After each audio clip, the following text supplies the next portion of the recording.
கண்ணனாய் பிறந்து கல்வியில் தொழில் சிறந்து திருவாணிகை போல் வளர்ந்து பருவதிசை மிகுத்து வந்திருக்க பூரகமெல்லாம் துடிக்க நிலையாக வண்ணம் முடிக்க விட்டு ஒரு அதிபர்மனை அழைத்து இந்த வேலை மறைந்திடவே அந்த வேலை பார்க்கு கம்பளம் அலங்கரித்து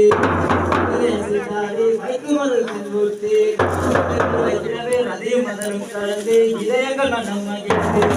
வாசலிலே பெரிய மணி ஓசை கேள் மதவே வாசலிலே பெரிய மணி ஓசை கேள் மதவே கண்ணனே சாமி என் வார்த்தை கேளுமையா கண்ணனே சாமி என் வார்த்தை கேளுமையா பயணம் தானே என் மனதுக்கு ஏற்கலையே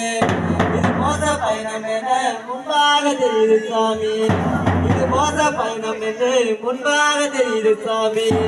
அதில் சேரி வந்தவுடன் பயணவையின் சாமி அதில் சேரி வந்தவுடன் பயணவையின் சாமி அதில் சொல்ல இந்த பாய குளருது போ அது சொல்ல இந்த பாய குளருது போ தெரியல சாமி என் மனதுக்கை துடிக்கிது போ அவன் செய்து கொண்டிருக்கும் சங்கரனை தகப்பன் அவசவசை நீ அடிக்க போவது மனிதி அல்ல திறந்து பார்த்தாலே தனலாய் எரித்திடுவார் திறந்து பார்த்தாலே தனலாய் எரித்திடுவார் இதை கேட்ட மன்மதரு என்ன சொல்வது உடைப்பார்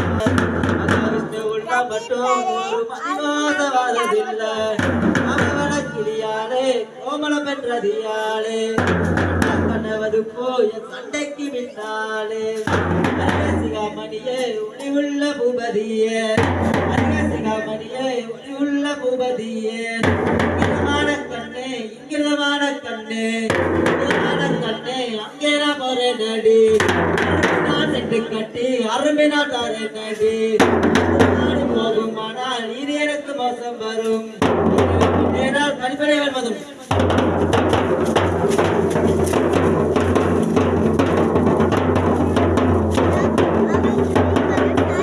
கற்பனையை பேச வந்த அற்புதனை எழுத்திருந்த கண்ணியனை உமது தன்னை